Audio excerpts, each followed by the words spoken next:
जय हिंद साथियों, आप सबका स्वागत है सात बड़े पर। आज का हमारा टॉपिक है ये प्रीवियस ईयर की क्वेश्चंस। इसी कड़ी में हम आ चुके हैं कुछ नए क्वेश्चंस लेकर, जिसमें मोस्ट इम्पोर्टेंट सवाल होंगे। सभी क्वेश्चंस प्रीवियस ईयर के ही हैं। और तो चलिए हम फटाफट स्टार्ट कर लेते हैं। आप सभी क्वेश्चनों को नोट कर सकते हैं, क्योंकि ये सवाल प्रीवियस ईयर के हैं और वापस आने के पूरे आसार रहते हैं। तो चलिए दोस्तों शुरू करते हैं। भोरमदेव का मंदिर कहाँ स्थित है? आपके पास ऑप्शन 1 है झारखंड, ऑप्शन 2 है पश्चिम बंगाल, ऑप्शन 3 है छत्तीसगढ़ और ऑप्शन 4 है ओडिशा। तो बताइए दोस्तों, भोरमदेव का मंदिर कहाँ पर है? मोस्ट इम्पोर्टेंट सवाल होने वाला है। और बड़े बड़े धुरंधर इस क्वेश्चन को नहीं कर पाते हैं। सारे मंदिर तो पढ़ लेते हैं, लेकिन ये मंदिर आता ही नहीं है। लेकिन ये क्वेश्चन विश्वास कीजिए, ये क्वेश्चन आया हुआ है, प्रीवियस ईयर का क्वेश्चन है। तो ये राइट आंसर होगा छत्तीसगढ़। ठीक है, छत्तीसगढ़ राइट आंसर होगा दोस्तों। 1865 में किए गए बॉम्बे का पहला, ये थोड़ा गलत टाइप हो गया है। 1865 में बॉम्बे का पहला नगर आयुक्त किसे नियुक्त किया गया है दोस्तों? ठीक है, तो इसका ऑप्शन आपके पास ऑर्थर कोफरेंट, एच फाउलर, चार्ल्स अटकिसन और विलियम हंटर। तो फटाफट बताइए दोस्तों, इसका आंसर क्या होगा? तो इसका आंसर है फर्स्ट नंबर वाला, ऑर्थर कॉरफेट। आगे बढ़ते हैं। ये सभी क्वेश्चंस मोस्ट इम्पोर्टेंट है। किसी विशेष वर्ष के दौरान, क्वेश्चन नंबर 3 है, किसी विशेष वर्ष के दौरान देश के अंतर्गत उत्पादित सभी अंतिम वस्तुओं और सेवाओं के मौद्रिक मूल्यों को क्या कहा जाता है? तो इसमें आपके पास ऑप्शन 1 है सकल घरेलू उत्पाद, 2 है प्रति व्यक्ति आय, ऑप्शन 3 है राष्ट्रीय आय और ऑप्शन 4 है निव्वल घरेलू आय।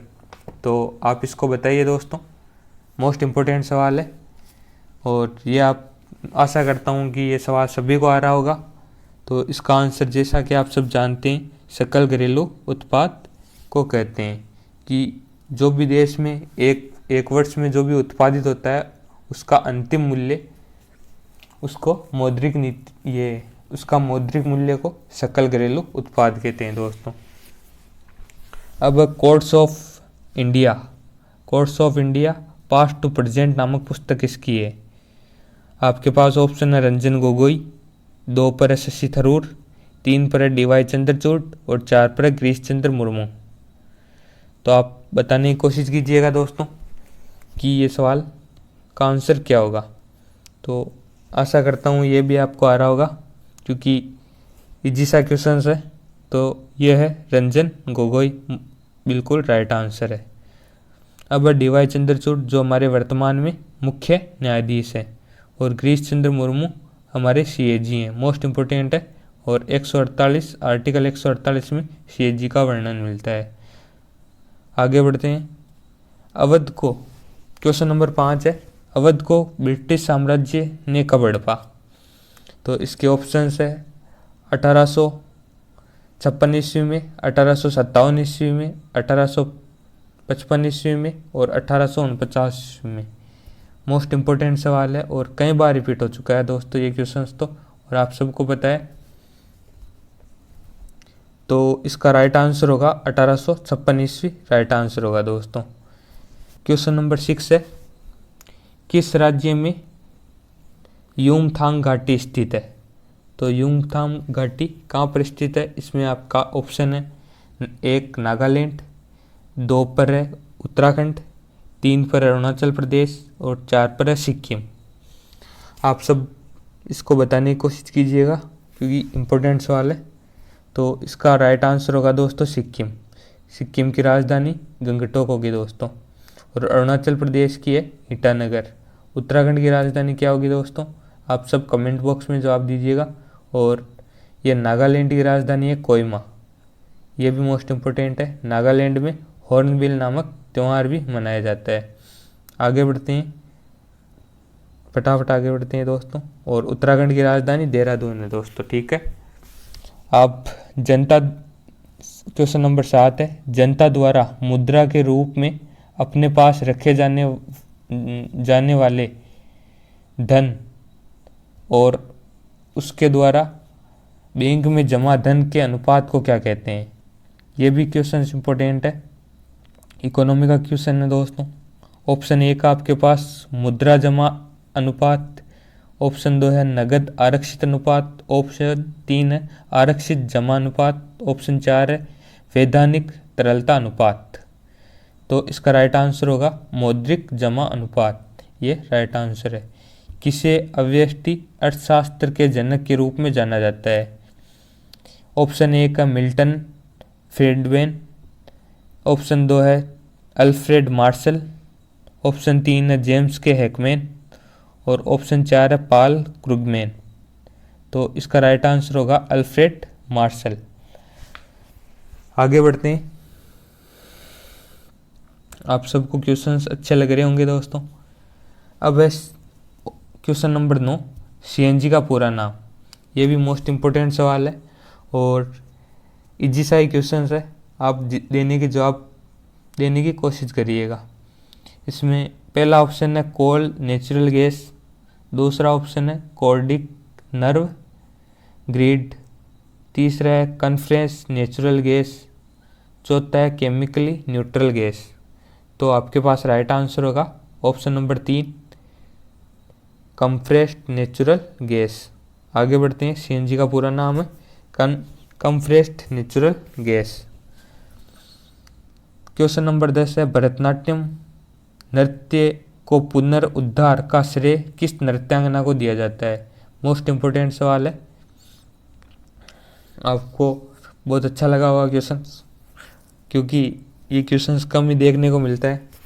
भरतनाट्यम नृत्य को के पुनः उद्धार का श्रेय किस नृत्यांगना को दिया जाता है दोस्तों।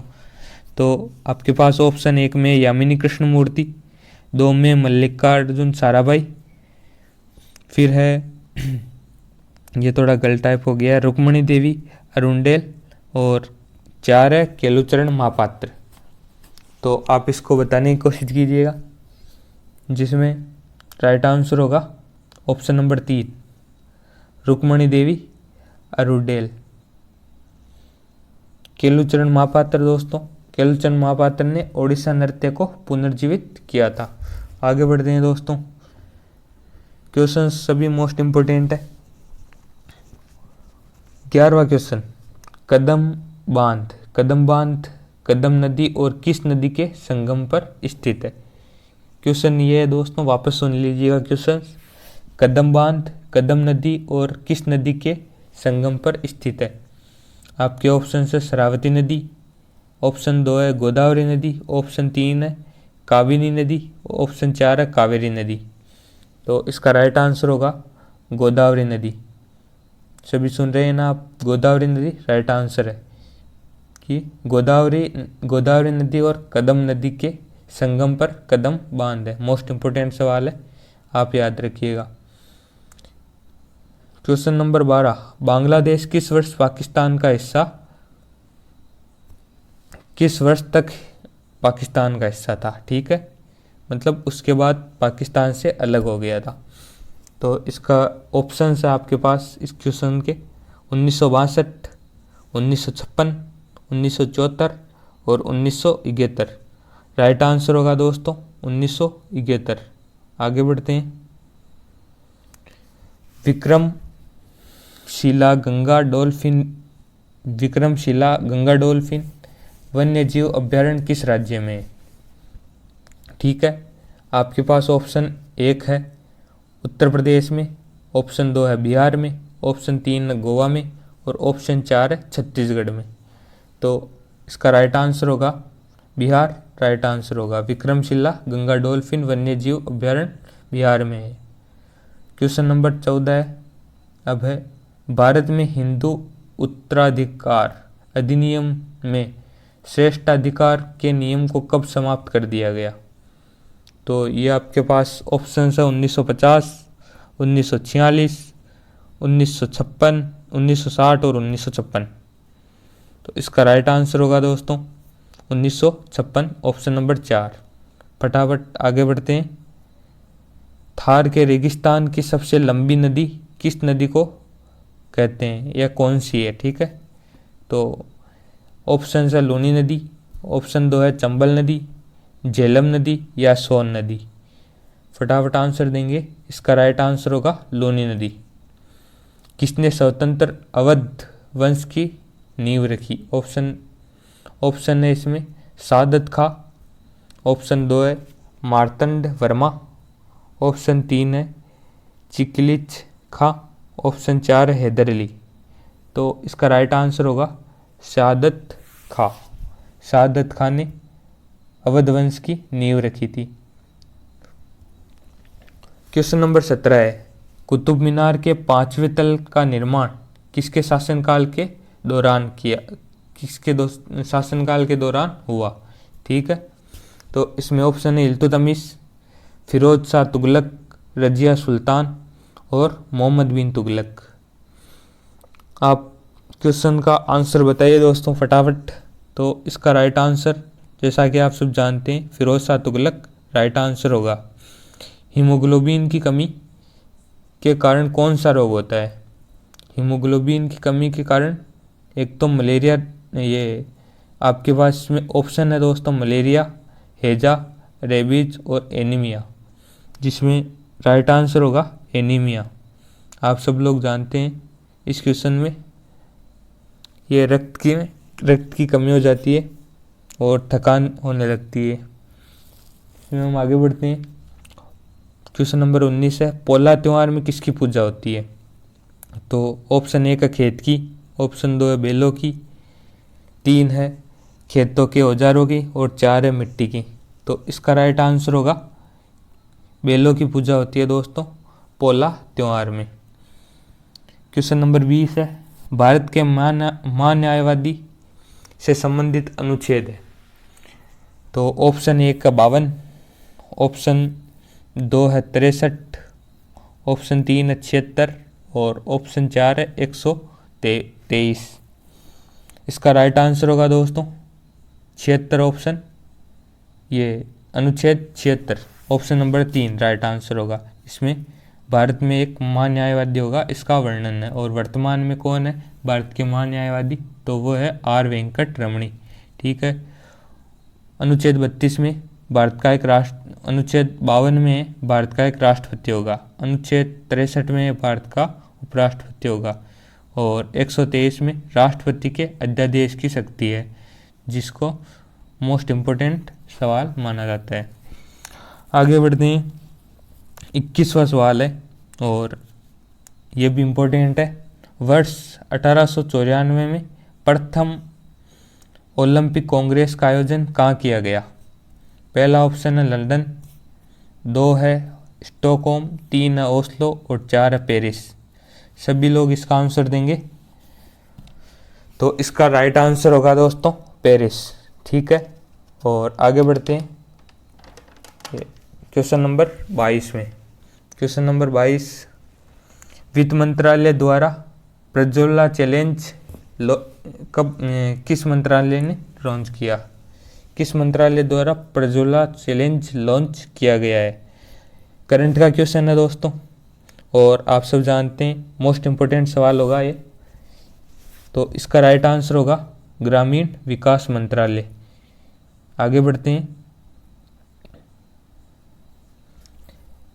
क्वेश्चन नंबर 23, बेंजामिन नेतन्याहू किस देश के प्रधानमंत्री हैं? तो ऑप्शन 1 है ब्राज़ील, ऑप्शन 2 है इजराइल, ऑप्शन 3 है ऑस्ट्रेलिया, ऑप्शन 4 है जापान। तो इसका राइट आंसर क्या होगा दोस्तों? आशा करता हूँ आप इसका राइट आंसर ही दोगे, क्योंकि मोस्ट इम्पोर्टेंट सवाल है और करंट का सवाल है। इजराइल राइट आंसर होगा इसका। और ब्राज़ील के ये जो कौन है राष्ट्रपति, प्रधानमंत्री कौन है ब्राज़ील के? तो ब्राज़ील के लूला डी सिल्वा। ठीक है ना, आगे बढ़ते हैं। टाटा स्टील के नए सीईओ, टाटा स्टील के नए सीईओ है दोस्तों कौन है? तो ऑप्शन है टीवी नरेंद्रन, डॉक्टर अनुराग और 3 ऑप्शन है विनय शर्मा। ऑप्शन नंबर 4 है विश्वनाथ सक्सेना। आप सभी को पता है कि टाटा स्टील के नए सीईओ है टीवी नरेंद्रन। आगे बढ़ते हैं, हमारा लास्ट सवाल होने वाला है।